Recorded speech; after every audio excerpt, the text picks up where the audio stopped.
Tommy Flowers is one of the most important figures in modern British history that almost nobody knows. His work helped break some of the most secure German ciphers of the Second World War and laid the foundations for electronic computing decades before it became publicly understood or commercially viable. Yet, for much of his life, his achievements remained hidden behind official security, leaving others to receive credit for ideas he had already proven in practice. This is not a story of a celebrated genius or a wartime celebrity, but of a practical engineer whose belief in electronics changed intelligence, warfare, and technology forever.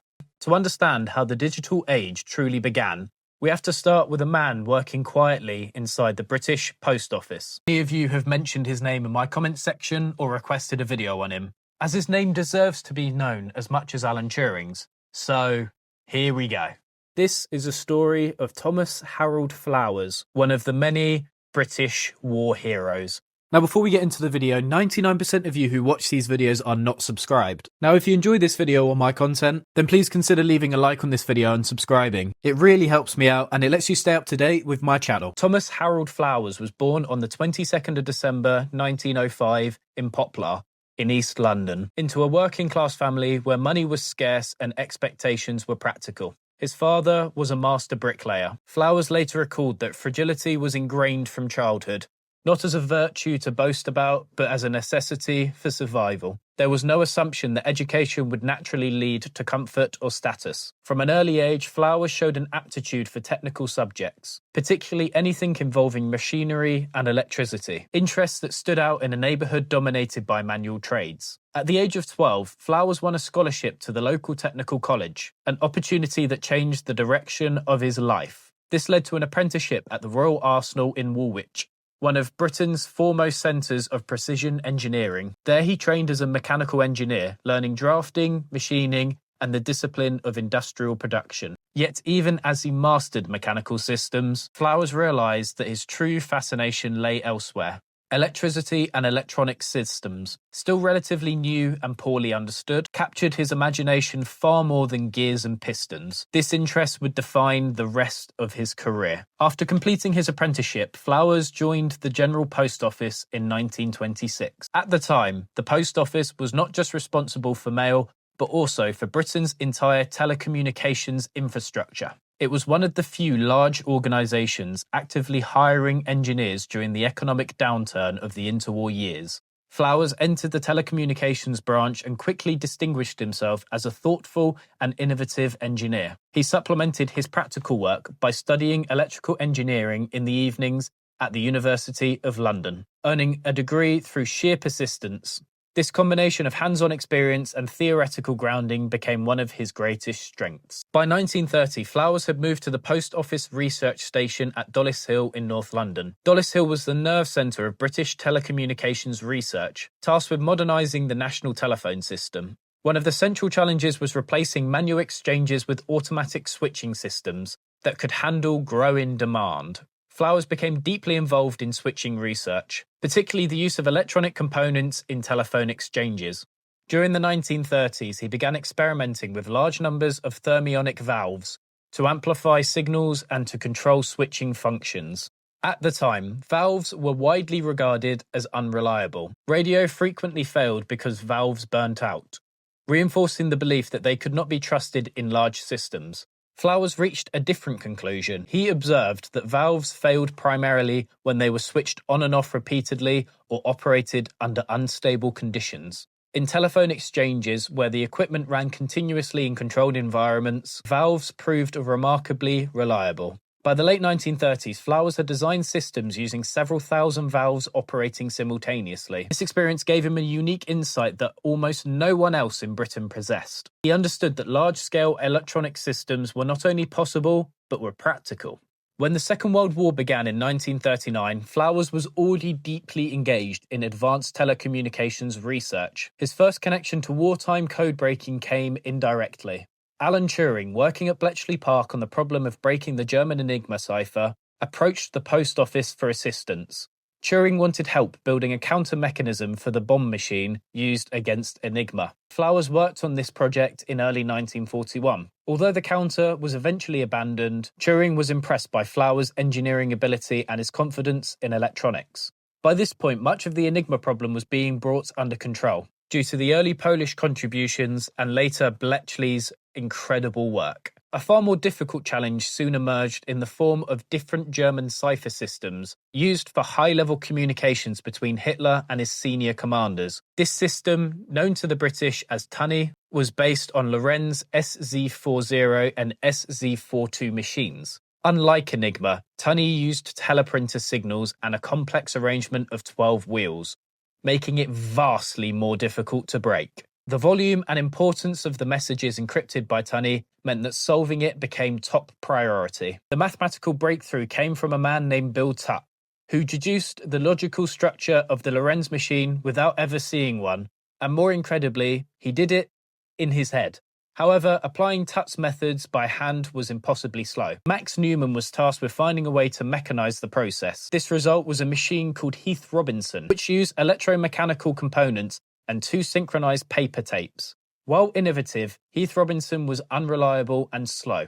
Keeping 2 tapes perfectly aligned at high speed proved extremely difficult, and the machine frequently broke down. In early 1943, Newman and Turing turned again to Flowers.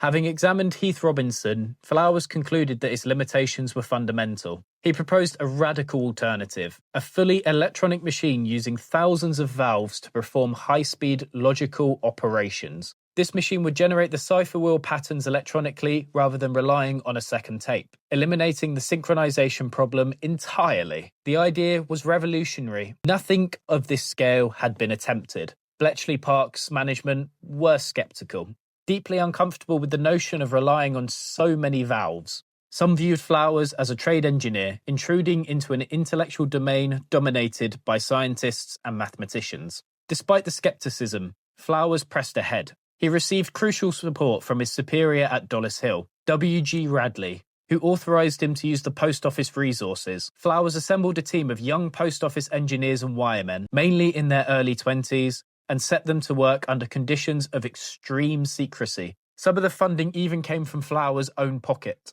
Over the next 11 months, working 6 or 7 days a week, the team designed and built what became known as Colossus. Colossus was a special-purpose electronic digital computer. It used approximately 1,500 valves in its first version and more than 2,400 in later models.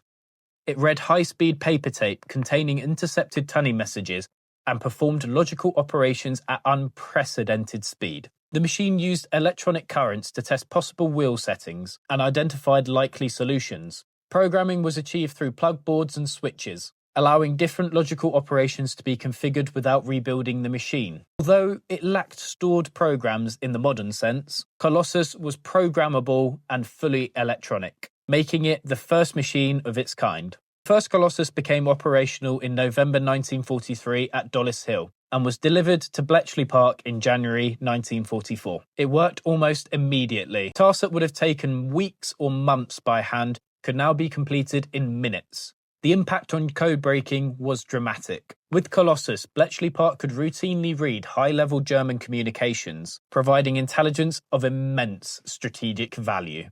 An improved version, Colossus Mark II, was rushed into service by June 1944. This timing proved critical. The days before D-Day, Colossus decrypts confirmed that Hitler believed the Allied invasion would come at Port de Calais rather than Normandy. This intelligence reassured Eisenhower that the German reserves were unlikely to be rushed against the landings. Colossus also revealed the disposition of German units, allowing Allied planners to adjust drop zones and operational plans. By the end of the war, 10 Colossus machines were in operation. They ran around the clock, forming the core of what had become an industrial-scale intelligence operation. Yet when the war ended, Flowers' achievement vanished into secrecy. Winston Churchill ordered most of the machines destroyed. 2 were retained at the newly formed GCHQ and remained in use into the late 1950s. The rest were dismantled and their existence classified under the Official Secrets Act. Flowers received almost no recognition. He was left in personal debt